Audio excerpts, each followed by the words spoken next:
Presquext, Austin Dergelo Quest. Good morning, my name is Austin Dergelo, and today I will present on the topic of the Flathead Irrigation Project and briefly talk about the history and conflicts that have risen over the allocation of water. I will start with a quote from the head of the Bureau of Indian Affairs, or BAA, to help get a sense of the government's mentality at the time, which was the year 1913, just after the construction of the Flathead Irrigation Project. The government is the guardian of this vast Indian estate. How this property shall be conserved for the benefit of the Indians, and how they shall be taught to make the best possible use thereof, so that they may ultimately take their rightful place as self-supporting citizens of the Republic, are the great problems confronting this Bureau. To start off, I will give a quick history of the area and allude to why there has been conflicts over water since the settling of the West began. And I'll just point out that this is not the only case of the federally built irrigation project to encourage the civilization of the Indian. The Flathead Indian Reservation is located in northwestern Montana and is about 1.3 million acres in size, or about the size of Delaware.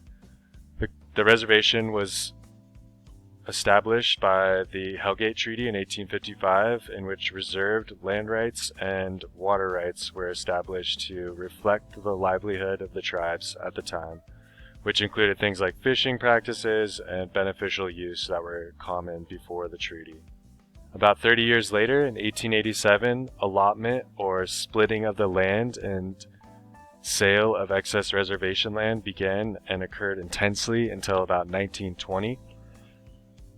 Bear with me with these dates, they get a little confusing with all the amendments and dates. So in the middle of allotment period in 1908, an amendment was passed to start construction on the Flathead Irrigation Project with two divisions, the Power and Irrigation Division. The project was fueled by federal funds to build a water delivery system for newly converted Indian farmers, or self-supporting citizens, as the Commissioner of Indian Affairs stated. Although I just want to point out that Indians had been farming much long before settlement. So the project was also designed to deliver to newly created homesteads also.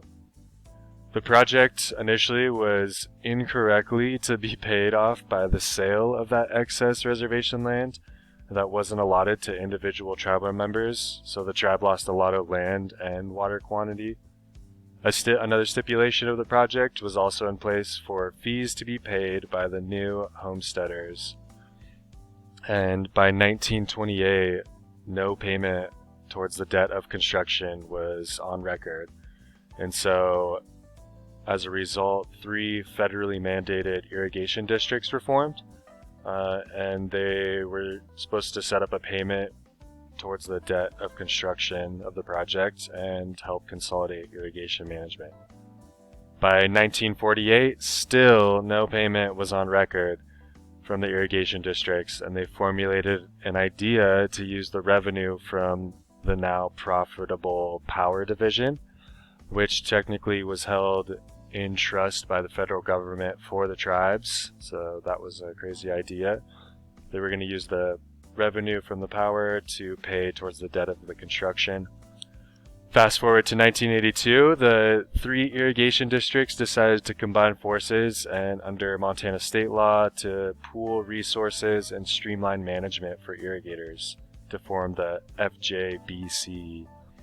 Fast forward again to 2013, the FJBC is now dissolved. They had a lot of disputes between irrigators, irrigation district supervisors, and tribes, and essentially they went bankrupt, fighting lawsuits over management in court. Fast forward to 2015, the FJBC tries to form again, but unfortunately they didn't follow legal process and didn't allow the irrigators that they were representing to actually vote. So the local court shot their reformation down.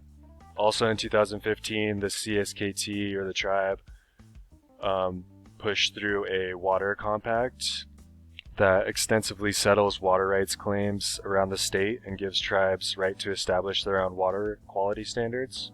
I'll talk a little bit more about that coming up.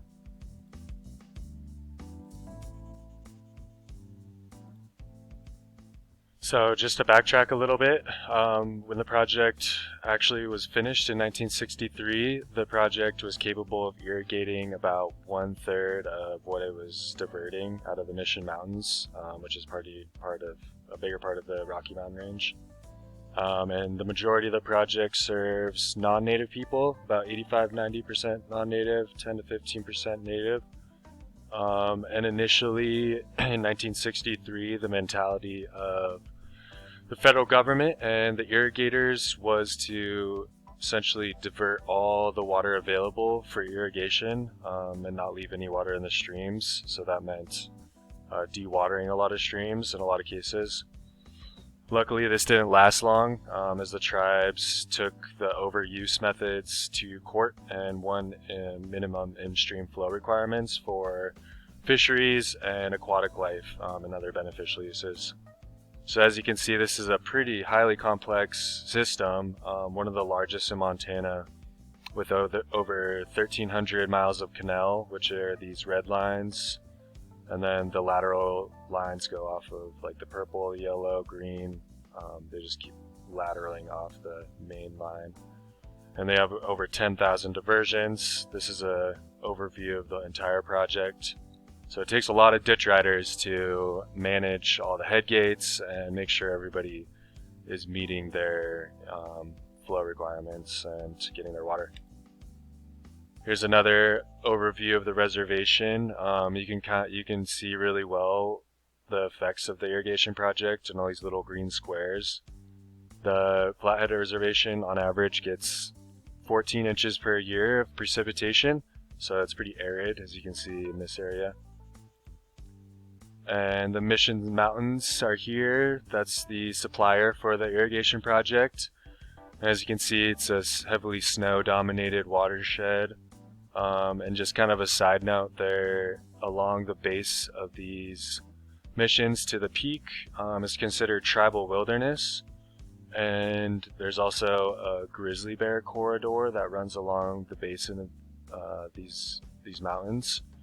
And because of the irrigation project having such old infrastructure, over 100 years old, it is creating a lot of supplemental habitat for grizzly bears, and their population is increasing every year because of that. So there's one management kind of anomaly that managers have to deal with as far as wildlife, irrigation, and water. So now that you have a little snapshot of the complexity of the issues at hand and why some people may feel a certain entitlement to land and water resources, here are some of the research questions I had. Why is there such a big controversy over management of resources, and what can/is being done to address the conflict of water allocation? And what are some possible solutions to ensure everyone is satisfied? So getting into the research, most countries, especially the US and the States, rely on the typical institutional regulatory framework of allocating water and assigning water rights, usually based on prior usage in the area or water availability. Prior appropriation is an example, water courts assigning water rights. As an example, this type of management has been entrusted to allocate and proportion water resources fairly and adequately for a long time, but as most people know, water is becoming scarce, or even non-existent in places it was already scarce, and oftentimes is overconsumed and misused to the point where it no longer has value, which is sometimes just due to the lack of understanding by the water user of how they affect downstream. So problems with defining water as common pool resources with low exclusivity and high competitiveness leads to controversies among users, while often no solution is readily available. Methods to address the complexity of managing water are being implemented around the world in places like China, Morocco, Israel, or Chile, and other water-scarce regions that are essentially forced to think outside the box to come up with solutions in water poor regions. Strategies like implementing a property right based water market cater to the user to encourage investment in water infrastructure and promote efficiency of water use. This would allow users to trade rights depending on the need, and implementing something called the coast theory, which is essentially one user helping another without taking on any negative impacts to their water usage, and this ensures both users are satisfied. Other solutions include implementing game theory to come up with a mutually beneficial agreement between users. Game theory gets really complex and it can address a lot of versatile situations, so that's why game theory is considered to be a really effective market tool.